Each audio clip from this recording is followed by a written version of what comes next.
नमस्कार दोस्तों, सभी विलर्स को मेरा प्रणाम। तुम्हारी जिंदगी की सबसे बड़ी समस्या ये नहीं है कि तुम्हारे पास क्या नहीं है। समस्या ये है कि तुम्हें आज तक पता ही नहीं चला तुम असल में कौन हो और आगे क्या करना है। और अगर ये जान लिया तो पूरी जिंदगी कुछ और ही सकती है। ओशो की किताब बुक ऑफ सीक्रेट्स दुनिया की सबसे रहस्यमयी किताबों में से एक है। इसमें 112 ऐसे गुप्त रास्ते छुपे हैं जो इंसान को उसके ही भीतर ले जाते हैं। ये किताब तुम्हें अमीर बनने का सपना नहीं दिखाती, ये तुम्हें खुद से मिलने का रास्ता दिखाती है। आज से तुम सिर्फ एक वीडियो नहीं देख रहे, तुम एक यात्रा शुरू कर रहे हो अपने ही भीतर की ओर। तो चलो इस रहस्य के पहले दरवाजे को खोलते हैं। माइंड, एक अदृश्य जेल। सोचो, अगर कोई इंसान जेल में हो लेकिन उसे पता ही ना चले कि वो कैद है, तो क्या वो कभी आजाद हो पाएगा? ओशो कहते हैं इंसान बिल्कुल ऐसी ही जेल में है। इस जेल का नाम है माइंड। ये जेल दिखाई नहीं देती, ना इसमें ताले हैं ना सलाखें, फिर भी इंसान बाहर नहीं निकल पाता। क्यों? क्योंकि उसे बचपन से सिखाया गया है कि ज्यादा सोचना बुद्धिमानी है, चिंता करना जिम्मेदारी है, प्लानिंग ही जीवन है और चुप रहना बेकार है। तुम्हें बाहर देखने की ट्रेनिंग दी गई, कंपेयर करना, जज करना, प्रूव करना, लेकिन किसी ने यह नहीं सिखाया कि अपने भीतर कैसे देखा जाता है। इसलिए तुम खाली बैठे भी थके रहते हो, बिना कुछ किए भी परेशान रहते हो, सब कुछ होने के बाद भी अधूरे रहते हो। ओशो कहते हैं तुम दुखी इसलिए नहीं हो कि तुम्हारे पास कुछ नहीं है, तुम दुखी इसलिए हो क्योंकि तुम्हारा माइंड शांत नहीं है। तुम जी नहीं रहे, तुम सोच रहे हो कि तुम जी रहे हो। अवेयरनेस, वो दरवाजा जो हमेशा खुला था। द बुक ऑफ सीक्रेट्स असल में 112 प्राचीन ध्यान तकनीकों की व्याख्या है जो भगवान शिव ने पार्वती को दी थी, लेकिन ओशो इन्हें बहुत साधारण और व्यावहारिक बना देते हैं। वो कहते हैं इन टेक्निक्स का मकसद कुछ पाना नहीं है, इनका मकसद है जो तुम पहले से हो उसे देख लेना। यहाँ एक शब्द बार बार आता है, अवेयरनेस, सजगता। अवेयरनेस का मतलब है सोचते हुए खुद को देखना, गुस्से में भी जानना कि मैं गुस्से में हूं, दुख में भी जागरूक रहना कि दुख हो रहा है। अक्सर हम भावना बन जाते हैं, गुस्सा आता है हम गुस्सा बन जाते हैं, डर आता है हम डर बन जाते हैं। ओशो कहते हैं जिस पल तुम भावना को देख लेते हो उस पल तुम भावना नहीं रहते, तुम देखने वाले बन जाते हो। यहीं से आजादी शुरू होती है। ओशो एक सुंदर उदाहरण देते हैं। मान लो तुम नदी में बह रहे हो, पानी तुम्हें जहां ले जाए तुम वहीं जाते हो। यही तुम्हारी जिंदगी है। विचार आते हैं, तुम बह जाते हो, डर उठता है, तुम बह जाते हो, इच्छाएं जगती हैं, तुम बह जाते हो। लेकिन जिस दिन तुम तैरना सीख लेते हो उस दिन नदी तुम्हें नहीं बहाती। अवेयरनेस तैरना सिखाती है। तुम विचारों में रहते हो लेकिन उनके गुलाम नहीं बनते, तुम भावनाओं में रहते हो लेकिन उनके शिकार नहीं होते। यही ध्यान है, यही ध्यान की शुरुआत है। पहला रहस्य, देखना सीखो। ओशो कहते हैं ध्यान कोई कठिन साधना नहीं है, ध्यान कोई पहाड़ों में जाकर करने वाली चीज नहीं है। ध्यान बस इतना है, जो हो रहा है उसे देखो। सांस अंदर जा रही है, देखो। सांस बाहर आ रही है, देखो। विचार उठ रहा है, देखो। शरीर हिल रहा है, देखो। बिना रोकने की कोशिश किए, बिना बदलने की कोशिश किए, क्योंकि जिस पल तुम कुछ रोकना चाहते हो तुम फिर माइंड में चले जाते हो। ओशो कहते हैं तुम बदलने की कोशिश मत करो, तुम देखने लगो, परिवर्तन अपने आप हो जाएगा। सांस ध्यान का सबसे आसान द्वार। ओशो कहते हैं सांस सबसे सरल दरवाजा है ध्यान का। क्यों? क्योंकि सांस हमेशा अभी में होती है, ना वो अतीत में जाती है ना भविष्य में। एक टेक्निक कहती है जब सांस अंदर आए उसे पूरा महसूस करो, जब सांस बाहर जाए उसे पूरा महसूस करो, और दोनों के बीच के छोटे से गैप को देखो। वो छोटा सा गैप, जहां सांस नहीं होती वहां माइंड भी नहीं होता, और जहां माइंड नहीं वहीं ध्यान है। धीरे धीरे तुम महसूस करोगे तुम सांस नहीं हो, तुम वो हो जो सांस को देख रहा है। यही पहली जागृति है। शरीर जिसे तुम भूल गए हो। ओशो कहते हैं लोग या तो शरीर में फंसे रहते हैं या शरीर को हीन समझते हैं, लेकिन शरीर ध्यान का एक शक्तिशाली द्वार है। एक विधि कहती है अपने पूरे शरीर को एक साथ महसूस करो, पैर, हाथ, छाती, सिर, सब कुछ बस महसूस करो। कोई नाम मत दो, कोई सोच मत जोड़ो। कुछ क्षणों बाद तुम पाओगे शरीर स्थिर है लेकिन तुम जाग रहे हो, जैसे समय रुक गया हो, जैसे भीतर कोई शांति उतर आई हो। ओशो कहते हैं जब शरीर पूरी तरह महसूस होता है तब माइंड धीरे धीरे गिरने लगता है, क्योंकि माइंड भविष्य में रहता है और शरीर हमेशा अभी में।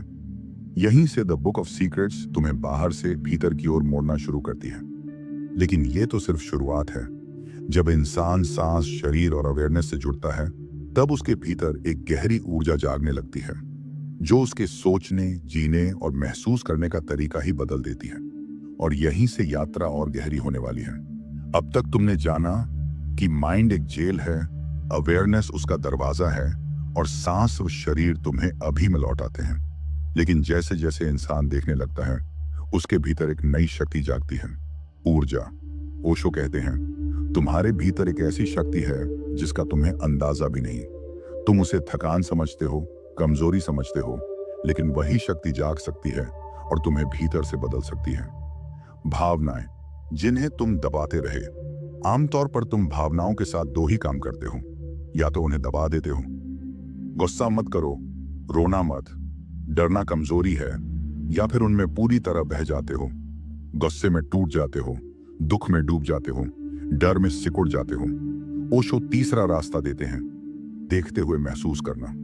द बुक ऑफ सीक्रेट्स की एक विधि कहती है जब कोई तीव्र भावना उठे, गुस्सा, प्रेम, दुख या डर, तो उसे रोको मत, उसे दबाओ मत, पूरी तरह महसूस करो, लेकिन जागरूक रहो। मतलब गुस्सा है लेकिन तुम जानते हो मैं गुस्से को देख रहा हूं। इस पल एक चमत्कार होता है। भावना तुम्हें तोड़ती नहीं, वो बदलने लगती है। गुस्सा ऊर्जा बन जाता है, दुख गहराई बन जाता है, डर समझ बन जाता है। ओशो कहते हैं भावना दुश्मन नहीं है, बेहोशी दुश्मन है। जिस दिन तुम भावनाओं को देखना सीख लेते हो उस दिन तुम्हारी शक्ति तुम्हारे ही खिलाफ नहीं जाती। प्रेम जब ध्यान बन जाए। एक विधि कहती है जब तुम किसी को प्रेम करते हो तो पूरी तरह उसमें डूब जाओ, लेकिन ये जानो कि प्रेम हो रहा है। मतलब खो भी जाओ और जागे भी रहो। आमतौर पर प्रेम या तो आसक्ति बन जाता है या दर्द, लेकिन जब प्रेम में अवेयरनेस जुड़ जाती है तो प्रेम पूजा बन जाता है। तो संबंध बंधन नहीं, द्वार बन जाता है। तब सामने वाला इंसान सिर्फ इंसान नहीं रहता, वो एक दर्पण बन जाता है तुम्हारे भीतर जाने का। ओशो कहते हैं प्रेम अगर जागरूक हो जाए तो वही ध्यान है। मृत्यु सबसे बड़ा भ्रम। अब ओशो इंसान को उस डर के सामने खड़ा करते हैं जिससे पूरी दुनिया भागती है, मृत्यु। आम इंसान के लिए मृत्यु मतलब सब कुछ खत्म। इसी डर से इंसान पैसा जमा करता है, नाम बनाना चाहता है, अमर होना चाहता है।